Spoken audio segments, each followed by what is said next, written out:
Bonjour à tous, c'est Mr G, bienvenue sur les tutos Flash. Les tutos Flash sont des tutos très courts, très rapides sur les IA graphiques. IA pour faire des images fixes, animées, vidéo, motion design, 3D, mais aussi le son, la musique, la voix, le sound design. Alors pourquoi faire ? Pour aller plus vite, parce que les IA c'est chronophage, tout le monde le sait, les découvrir prend du temps, on ne sait jamais où on en est avec les crédits, donc je vous aide à gagner des heures avec ces tutos absolument gratuits. Alors n'oubliez pas de venir vous abonner à ma chaîne YouTube MrG, sur laquelle vous trouverez ces tutos gratuits, mais aussi où vous trouverez un lien pour aller directement sur mes tutos payants sur tuto.com. C'est un lien d'affiliation sur lequel vous aurez une réduction. Et tout de suite, je vous propose de découvrir une nouvelle IA. Alors, je vais être honnête avec vous, j'ai stoppé ce tuto à un moment donné, puisque sur RenderNet, en fait, si on ne paye pas, en fait, on n'obtient rien. Il n'y a rien d'intéressant si on ne prend pas un abonnement. Alors, après, à chacun de savoir s'il veut investir dans un outil qu'il ne connaît pas et sur lequel il risque d'avoir de mauvaises surprises. C'est à vous de voir. Vous allez me dire tout ça pour ça. C'est un petit tuto en fait qui fait à peine 5 minutes. Ça vous permet tout bêtement en 5 minutes de ne pas passer des heures à voir ce que vous pouvez en faire.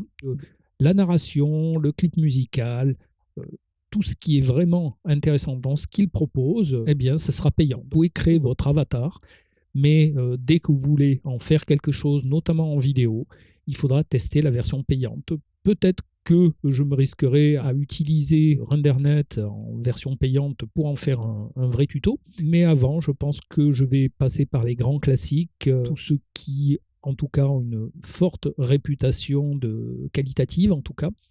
Et ce ne sera probablement pas RenderNet en premier, parce que je trouve qu'il est normal de donner un accès, une petite partie de gratuité, pour qu'on puisse se faire une idée et ne pas partir bille en tête en se disant si c'est cher, c'est forcément bien.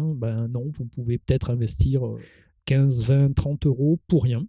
Et d'ailleurs, vous voyez, les tarifs ont changé, c'est monté d'un cran, donc maintenant ça commence à 14 euros. Et encore, si on prend la version annuelle. Voilà, je vous remercie malgré tout d'écouter ce tuto un peu court.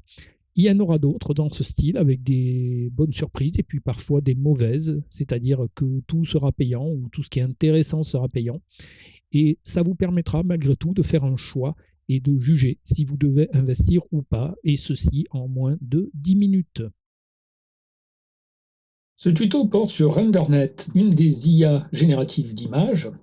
Alors, comme beaucoup de ses concurrents, nous avons notre page d'accueil, ici, où nous allons avoir le pricing, le système de création de personnages.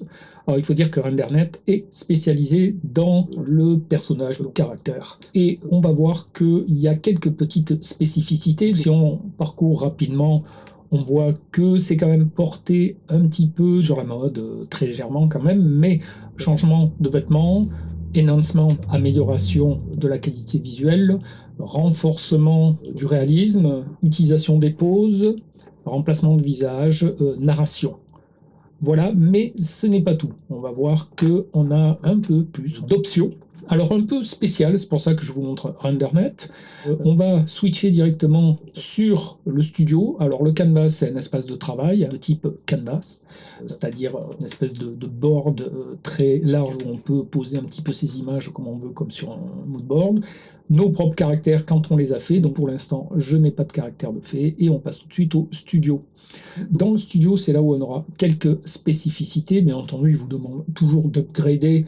On va voir ça tout à l'heure. On voit ici, par exemple, il y a un petit something wrong qui apparaît de temps en temps. Mais bon, les IA sont un petit peu toutes comme ça, nous envoyer des messages. Effectivement, on est connecté en permanence sur des serveurs et sur du code. De temps en temps, on a des petits messages. Alors, qu'est-ce qu'on a ? La particularité, c'est ici. En fait, dans la colonne de gauche, nous avons la possibilité de faire des clips musique, de la narration et de l'échange de visage en face swap. Le face swap, je le laisse à tous ceux qui aiment bien faire des fakes. Moi, ça m'intéresse alors absolument pas du tout en tant que graphiste.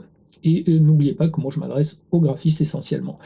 Mais Dans tout ça, on fait aussi des clips vidéo. On utilise la musique, c'est pour ça qu'on verra par exemple Suno, on verra Eleven Labs pour les voix, sachant que ça nous aide sur des budgets, souvent pas les plus forts, ou sur même des gros budgets, mais dans lesquels on veut accélérer le rythme parce que le client le demande, parce que vous avez un planning chargé, etc. C'est toujours dans ce cas précis, vous le rappelez, que je vous parle des IA, c'est-à-dire pour moi ça reste des outils, des assistants, rien de plus.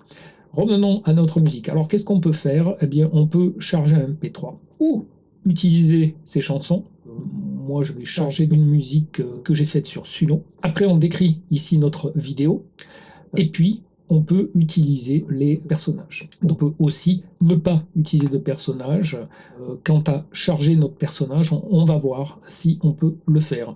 Alors, on va revenir légèrement en arrière pour pouvoir créer son propre personnage et plutôt à son image.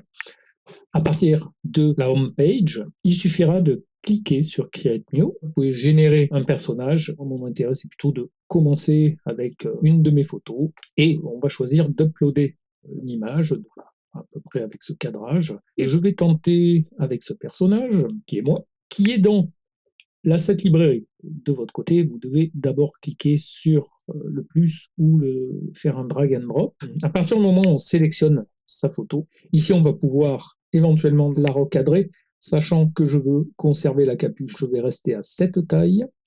Je vais cliquer sur Next, et là il va me faire une description. Je vais rajouter simplement ici une capuche sur la tête pour pas qu'il me fasse, je sais pas, par exemple des cheveux blancs qui descendent sur les côtés longs, on ne saurait pas bien pourquoi. L'arrière-plan, on n'a pas besoin de le décrire, vu qu'il ne va pas être utilisé. On va cliquer sur Next. Je vais renommer mon caractère avec mon pseudo Mr. G, qui vous laisse le créer, il vous demande de payer, mais c'est toujours possible, maintenant qu'il est dans cette banque, de voir ce qu'on peut faire. Alors, je vais d'abord cliquer sur le logo pour revenir ici à la base. Je vais directement ici sur générer une vidéo. Donc, je vérifie d'être bien en landscape, je ne veux pas être en vertical, je vais être à l'horizontale. Et bien entendu, RenderNet me demandera de payer. Donc après avoir fait de multiples essais en dehors de cet enregistrement, je garantis que RenderNet vous demandera de payer quasiment tout ce qui semble assez intéressant. Et comme vous l'avez vu au tout début, je vous ai mis les nouveaux tarifs. Effectivement, le tarif à 5 $ a disparu. Et le tarif le plus bas est de 14 $. Donc voilà, ça aura été le petit tuto test de RenderNet et j'espère quand même que ça vous aura fait gagner un petit peu de temps pour justement savoir si vous prenez l'abonnement tout de suite ou pas du tout et ne pas perdre votre temps à tenter des choses qui seraient apparemment gratuites. Je vous remercie, je vous dis à très bientôt.